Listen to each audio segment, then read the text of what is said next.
Sio ragu ketika mendengar pertanyaan Force. Kita telah ditemukan. Mereka sebelumnya telah mengatakan hal yang serupa, tetapi sekarang mereka mengulanginya lagi. Namun itu tidak memiliki makna yang sama. Sebelumnya itu merujuk pada saat ditemukan oleh penjaga atau pengawas ketika dia mengenali Sherman. Kini, inti permasalahannya adalah bahwa pilihan dan tindakan mereka yang sesuai diharapkan dan diatur oleh orang yang berada di balik layar. Mereka tidak memiliki rahasia yang bisa dibicarakan. Ini berarti bahwa kesempatan yang telah lama diinginkan Shio mungkin benar-benar muncul, tetapi apa yang terletak di balik masalah ini tidak dapat dibayangkan. Jika kita mengikuti niat di balik pesan ini, hasil akhirnya akan tergantung pada apakah dia memiliki niat baik.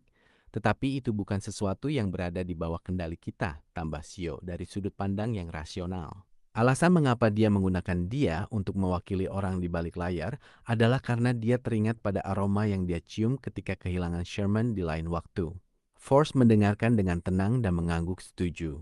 Ya, kita terlalu pasif dalam hal ini. Pilihan terbaik adalah meninggalkan tempat ini. Begitu dia selesai berbicara, dia melihat ke arah gudang. Dia membuka mulutnya tetapi tidak mengatakan apa-apa lebih lanjut.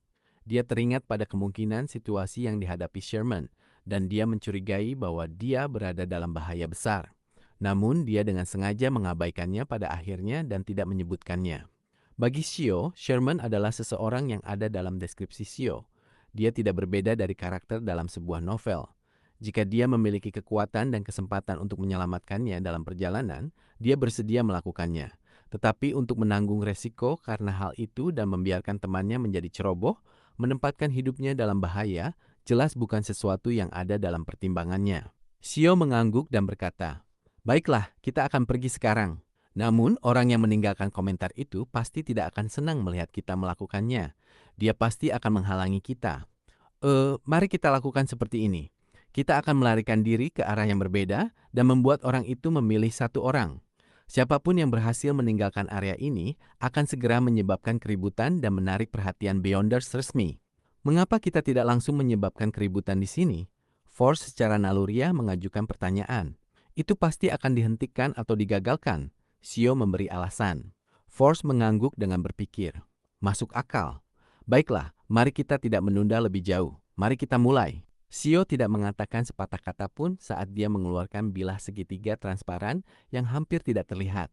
Dengan punggung membungkuk, dia melompat keluar dari tempat persembunyiannya dan berlari keluar dari pelabuhan di tengah bayangan. Bilah segitiga itu adalah barang mistis yang dia dapatkan dengan mengeluarkan 500 pound melalui Nona Hermit untuk meminta artisan menempa dengan bubuk wraith kuno dan spiritualitas yang tersisa. Itu disebut Wintry Blade. Siapapun yang terkena senjata ini, meskipun hanya dengan sentuhan lembut, akan membeku kaku. Mereka bahkan akan kehilangan kendali atas pikiran mereka, seolah-olah mereka dirasuki oleh Wraith. Pada saat yang sama, sekali pertempuran berlanjut, musuh Wintry Blade secara bertahap akan mengalami penurunan pikiran dan tindakan mereka menjadi kaku dan tumpul, bahkan jika mereka tidak menyentuh bilah segitiga itu. Dan efek negatif dari Wintry Blade tidaklah begitu menakutkan. Selain itu, hanya ada satu si pemegangnya secara perlahan akan kehilangan suhu tubuh dan berubah menjadi undead. Begitu batas waktu tertentu terlampaui, proses ini akan menjadi tidak dapat diubah. Oleh karena itu, Shio baru-baru ini menikmati berlari lebih banyak atau mengendarai sepeda dengan kecepatan tinggi untuk menghasilkan panas agar bisa melawan kehilangan suhu. Tetapi meskipun begitu, dia hanya berhasil memperpanjang waktu sebelum dia menjauhkan Wintry Blade dari tubuhnya dari 3 jam menjadi 4 jam. Setelah berlari sejauh tertentu, Shio menoleh ke belakang dan menyadari bahwa Force telah melewati tembok dan pergi. Dia telah menghilang dari tempat mereka bersembunyi. Setelah menatap selama 2 detik, Shio menggigit bibirnya dan tiba-tiba berbalik dan mengubah arah. Dia menuju langsung ke gudang. Tak lama kemudian dia tiba di samping tujuannya, tetapi dia tidak terburu-buru untuk masuk. Dia menengadah dan mengamati area di atasnya. Tampaknya mencoba mencari jalan lain, satu yang kurang terlihat oleh orang-orang di dalam. Pada saat itu, indera tajamnya membuatnya menoleh dan melihat sosok muncul di sudut tembok. Sosok itu mengenakan gaun hitam dengan rambut keriting coklat. Dia memiliki sepasang mata biru muda. Tidak lain adalah Force Wall. "Kau tidak pergi?" Meskipun terkejut, Shio tidak lupa untuk merendahkan suaranya. Force melengkungkan bibirnya dan berkata, "Bukankah kau juga melarikan diri?" Shio sesaat terdiam. Setelah beberapa detik, dia bertanya, "Bagaimana kau menyadarinya? Kau bahkan tidak menyebutkan Sherman. Itu benar-benar tidak seperti dirimu. Aku sudah menyiapkan alasan untuk membujukmu." Force segera menjawab.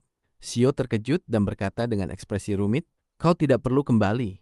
Force mengabaikannya dan menekan dinding gudang, lalu berkata, "Jika kita terus berbicara, mungkin kita tidak akan lagi terjebak karena semuanya sudah berakhir." Brengsek, sebenarnya aku tidak memikirkan ide bagus seperti itu barusan. Seharusnya aku langsung bersikeras pergi bersamamu untuk menyelamatkannya.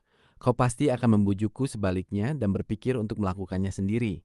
Jika kita mengulangi percakapan ini beberapa kali, semuanya akan berakhir dengan sendirinya. Sio memberikan tatapan kepada temannya dan tanpa ragu berdiri di sampingnya dengan wintry blade di tangan. Force segera membuka Leymano's Travels dan memperkuat temannya dengan kekuatan Beyonder. Kemudian dia menyimpan buku mantra dan menggenggam bahu Sio dengan satu tangan, menekan tangan lainnya di dinding lagi. Saat Sio menunggu untuk membuka pintu, dia menyadari bahwa Force tidak segera menggunakan kekuatannya. Penulis terkenal ini mengambil napas dalam-dalam dan dengan cepat berkata, "Setelah masuk, kita akan bersembunyi dan mengamati. Setelah memastikan bahwa ada kesempatan untuk melakukan sesuatu, kita akan bertindak. Jika memang tidak ada kesempatan, atau jika kita tidak dapat memastikan peluang, kita akan segera pergi. Dengan cara itu, kita setidaknya bisa membalas dendam untuk Sherman dan tidak terkubur hidup-hidup bersamanya. Hanya dengan tetap hidup, berbagai kemungkinan akan terbuka untuk kita." Shio segera mengangguk dan menjawab dengan tegas, "Baik." Force ingin mengatakan beberapa kata lagi, tetapi mengingat bahwa dia telah membuang sedikit waktu dan tidak bisa membuang lebih banyak lagi, dia membuka pintu ilusi dan melewati dinding bersama Shio, muncul di belakang deretan peti kayu. Dengan tidak lagi menjadi pemula dalam operasi semacam itu, dia secara naluriah membungkuk dan mengeluarkan Leymano's Travels, membalik ke halaman tertentu. Shio juga tidak terburu-buru masuk. Dia membungkuk dan menggerakkan matanya ke celah antara peti-peti itu, mengamati daerah kosong. Sherman yang terlihat seperti wanita sedang duduk di atas sebuah peti kayu tanpa tanda-tanda kemarahan. Rambut coklatnya berkibar lembut tertiup angin. Dan berdiri di depannya adalah Viscount Stratford. Kapten pengawal kerajaan ini mengencangkan kerahnya dan mengawasi sekeliling. Sebuah misteri apa yang sedang dicari? "Sayangnya kau hanya seorang demoness. Jangan khawatir, aku akan membiarkanmu mati tanpa rasa sakit. Kau akan sepenuhnya dimurnikan." Saat dia berbicara, dia mengeluarkan sebuah barang dari saku dalamnya. Shio menggunakan penglihatan yang ditingkatkan dari ramuan interogator dan dia dengan jelas mengidentifikasi barang itu.